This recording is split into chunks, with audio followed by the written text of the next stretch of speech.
오늘은 데살로니가전서 5장 18절 말씀 보도록 하겠습니다. 여러분 가지고 계신 성경, 신약 성경 데살로니가전서고요. 5장 18절 말씀 보도록 하겠습니다. 오늘 제목 아까 보셨나요? 어떻게 해야 천국을 누릴 수 있을까요? 라는 그런 제목인데요. 제가 이제 지난 시간에 그 재림신앙의 관점에서 어떻게 교회 생활을 해야 할지에 대해서 나눴습니다.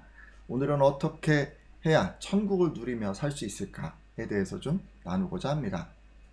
먼저 제게 있었던 일을 소개하면서 이 말씀을 시작하려고 하는데요. 최근 제가 천국을 누리지 못했던 사건을 하나 소개해 드리려고 합니다. 바로 저희 아이 때문에 있었던 일인데, 오후 늦게 제가 이제 아이를 어린이집에서 데려왔는데 아이 배가 너무 많이 나와 있는 것입니다. 그래서 이제 배를 살짝 만져봤더니 정말 과식한 것처럼 빵빵하더라고요. 근데 이제 오후 간식을 이 아이가 너무 많이 먹었구나 라는 이런 생각을 하게 됐습니다.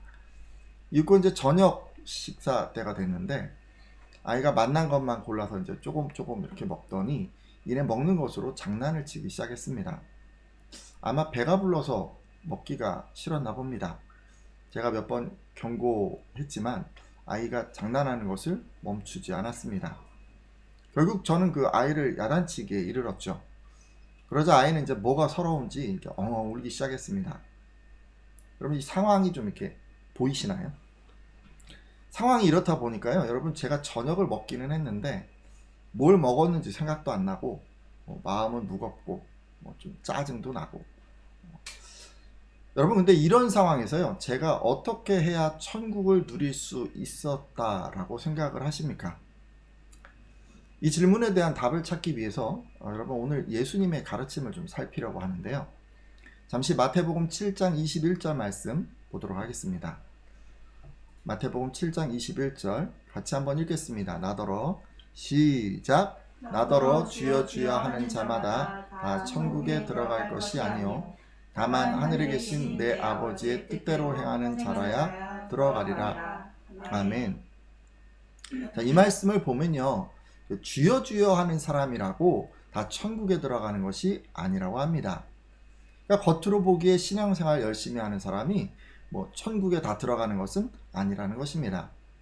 자, 그러면 무엇이 천국에 들어가는 조건일까요? 하늘에 계신 내 아버지, 곧 하나님 아버지의 뜻대로 행하는 사람이 천국에 들어간다고 합니다.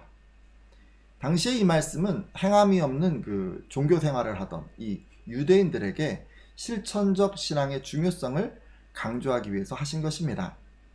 다만 여기서요, 여러분 천국에 들어간다는 것은 단지 죽어서 하나님 나라에 들어가서 안식을 누리거나 마지막 날에 심판을 면하게 된다는 것만을 의미하는 것이 아닙니다.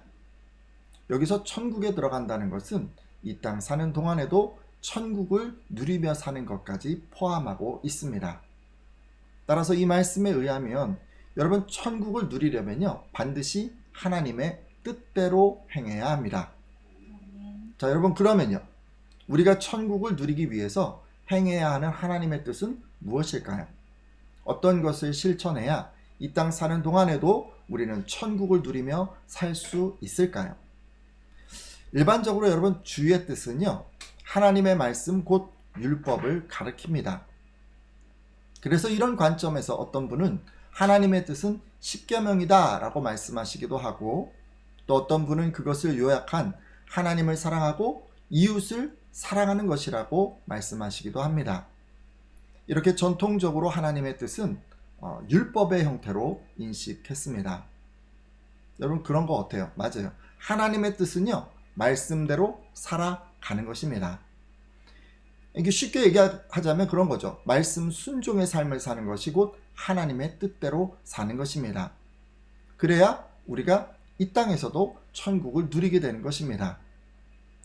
근데 문제가 좀 있어요. 이런 식으로만 생각하다 보니까 마음 따로 또 행동 따로의 신앙이 나오게 된 것입니다.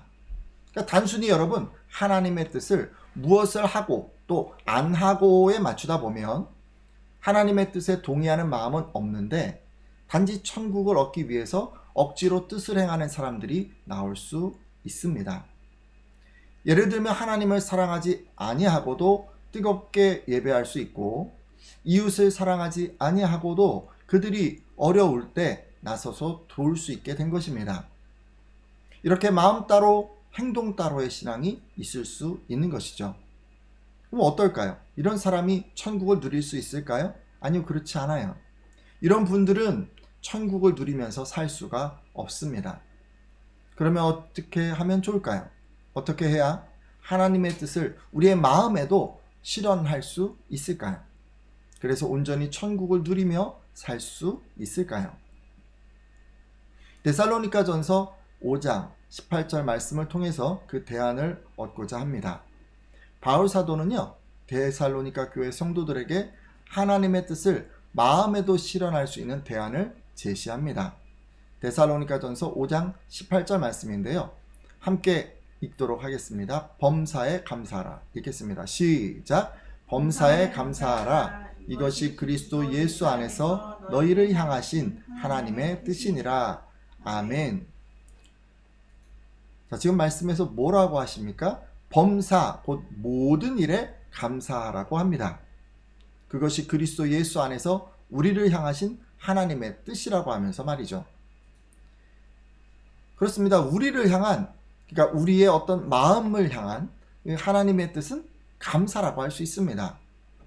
그러니까 하나님을 사랑하고 이웃을 사랑하는 일을 잘 실천하는 것이 우리의 어떤 행동을 향한 하나님의 뜻이라면, 우리의 마음을 향한 하나님의 뜻은 감사인 것입니다.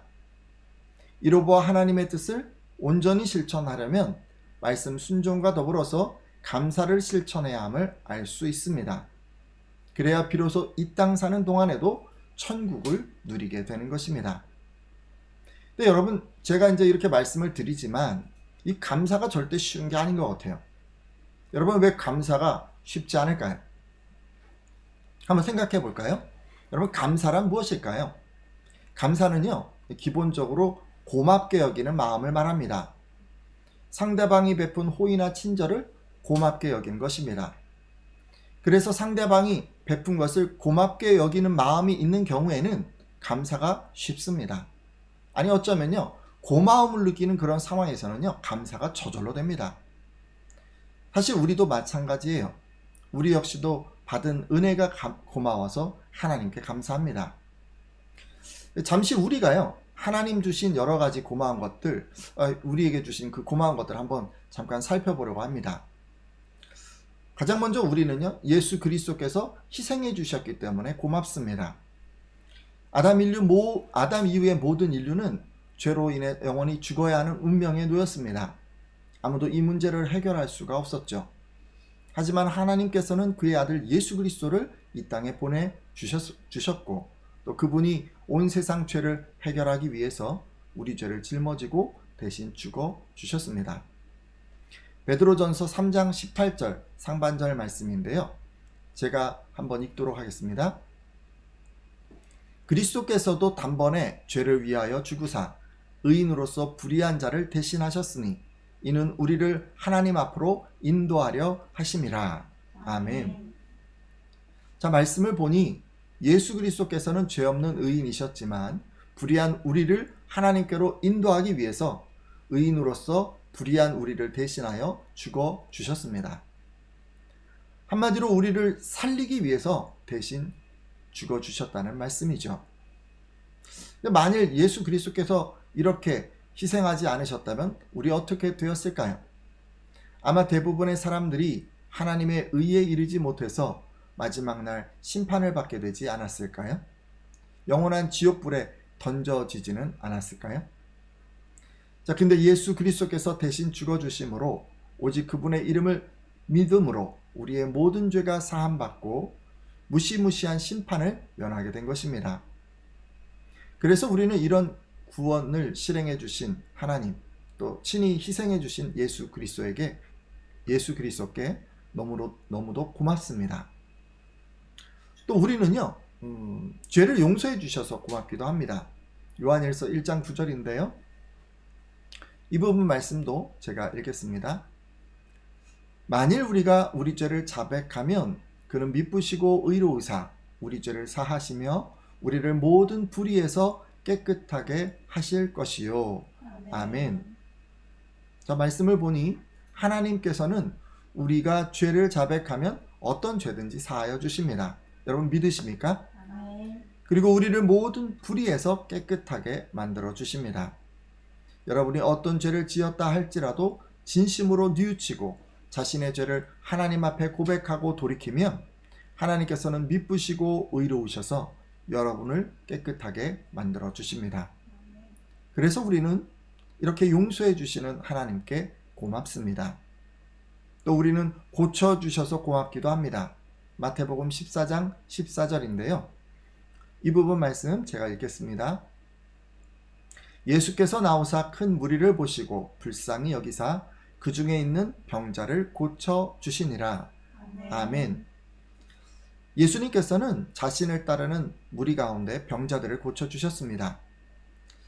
2000여 년 전에는요, 약으로 이 고쳐지지 않는 불치의 병들을 예수님의 능력으로 고쳐주셨지만 현대의학이 발전한 지금은 조금 다른 양상으로 고쳐주시는 것 같습니다. 예를 들면 죄로 가득한 세상 속에서 상처받은 것들이 교회 공동체 안에서 고쳐지는 것입니다.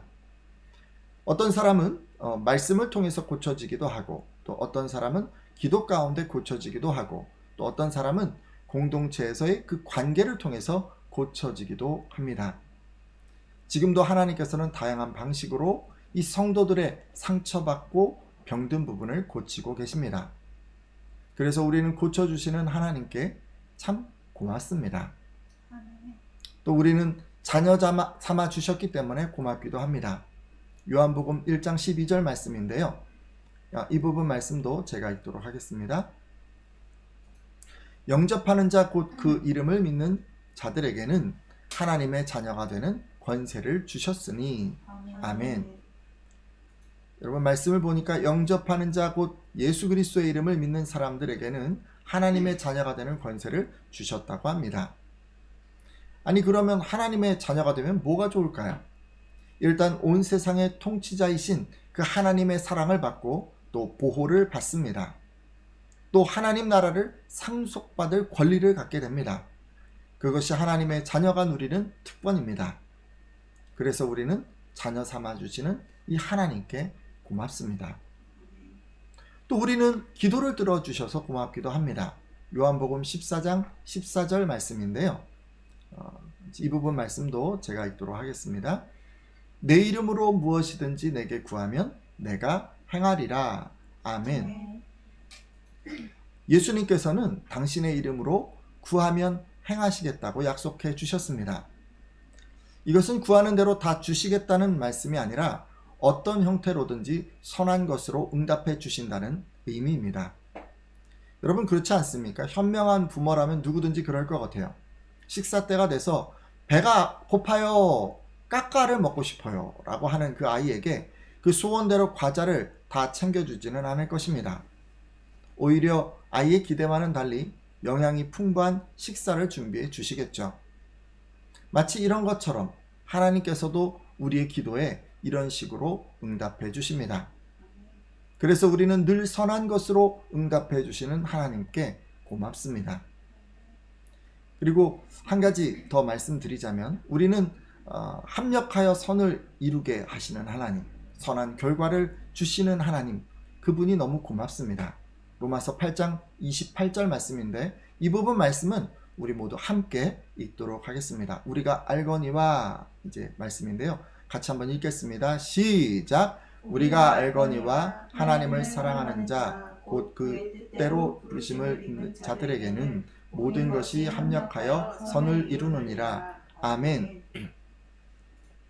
자, 여러분 하나님의 뜻대로 부르심을 입은 자 곧 예수님을 믿어 성도된 그런 사람들에게는 모든 것이 합력하여 선을 이룬다고 합니다. 사실 성도들의 그 삶을 보면 인생길을 걸어가면서 좋은 일뿐 아니라 어렵고 힘든 일을 만나기도 합니다. 하지만 그 모든 것이 재료가 되어서 결국은 선한 결과를 얻도록 하나님이 인도해 주신다는 말씀입니다. 따라서 이 말씀에 의하면 성도는 오늘 하루 어려운 일을 만나고 당장 문제가 생겼다고 일희일비할 필요가 없습니다. 왜냐하면 결국 하나님께서는 선한 결과를 주실 것이기 때문이죠. 제가 이제 잠시 이런 하나님께 우리가 고마운 이유들을 몇 가지 생각해 보았습니다. 아마 오늘 함께한 예배자들은 이런 고마움들을 다 느끼고 있었으리라고 생각합니다. 하지만 여러분, 항상 느끼는 건 아닌 것 같아요. 우리는 여러 가지 이유로 이런 고마움을 잊을 때가 있습니다. 만일 여러분이 말씀을 늘 가까이 하시고 또 기도 생활도 늘 하고 잘 하고 계신다면 이 앞서 소개한 고마운 이유들이 여러분 늘 마음 가운데 있을 것입니다. 그리고 아울러 감사의 마음도 잘 유지가 되겠죠. 하지만 여러분, 바쁘고 분주한 삶 가운데 우리가 이런 것들을 좀 등한히 하다 보면 여러분 마음 가운데 자리 잡았던 제가 소개했던 이런 고마움의 이유들이 점차 잊혀질 수도 있습니다. 아니, 그러면 어떻게 해야 우리는 이런 상황에도 감사할 수 있을까요? 여러분은 어떻게 해야 시간이 지나고 기억이 희미해지고 또 분주해서 이 고마운 마음이 잊혀져도 여전히 감사할 수 있다고 생각하십니까? 여러분, 마음에요, 고마움이 점점 사라지고 잊혀져 가도요, 그럼에도 불구하고 우리가 감사하려면 방법이 없습니다. 감사의 태도를 갖는 것입니다. 그러니까 무슨 일을 만나도 나는 감사하겠습니다 라고 결단하는 수밖에 없습니다. 예를 들어 금전적인 손해를 입어도 이것을 통해서 더 큰 복을 하나님이 주시겠지라고 생각해서 감사하고, 시험에 떨어져도 더 좋은 기회를 주시려고 하나님이 나를 인도하시는구나 믿기에 감사하고, 건강을 잃는다 할지라도 그것을 통해서 새로운 인생길로 나를 인도해 가시겠거니 생각해서 그것을 믿고 감사하는 것입니다. 이렇게 어렵고 힘든 일을 만나도 무조건 나는 감사하리라 이렇게 결단하는 것이 곧 마음에 대해서도 하나님의 뜻을 행하는 것이라고 할 수 있습니다. 여러분, 제가 앞서 그 얘기 했잖아요. 제가 아이를 야단치게 돼서 천국을 누리지 못했다고 말씀드렸습니다. 자, 그러면요, 그때 상황에서 저를 향한 하나님의 뜻은 무엇이었을까요? 잘 알고 계시죠? 감사였어요. 감사. 제가 그때 감사해야 이 천국을 누릴 수가 있었던 것입니다. 하지만 저는 그 순간에 감사하지 못했던 것 같습니다. 왜냐하면요, 일단 저는 그 아이에 대한 고마움을 잊어버리고 있었기 때문입니다. 돌아보면요, 제 아내는 그 분만실에서 그 2.5kg 조금 넘는 그 아이를 처음 받아 들었을 때 생명을 주신 그 하나님께 감사했던 것을 잊고 있었고, 또 아이가 건강하게 태어나 준 것을 고마워했던 것을 잊고 있었습니다. 또 아이가 잘 먹고 잘 자라주어서 고마운 것도 잊고 있었죠. 이렇게 하나님에 대해서 또 아이에 대해서 고마움을 잊고 있어서 제가 감사하지 못했던 것입니다. 그래서 이제는 고마움이 잊혀져도 하나님의 뜻을 잘 실천하기 위해서 저 역시 감사의 태도를 가지려고 합니다.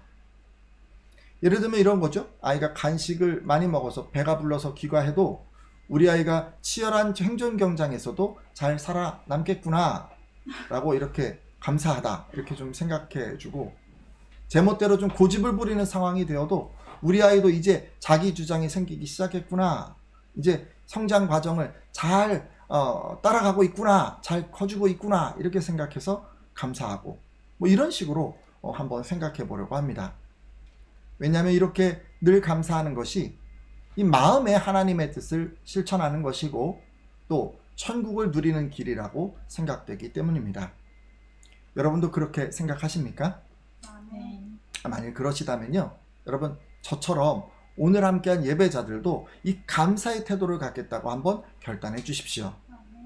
삶에서 고마움이 느껴지든지 또는 느껴지지 않든지 언제나 모든 일에 감사하기 위해서 오직 감사의 태도로 살아가겠다라고 한번 결단해 주십시오.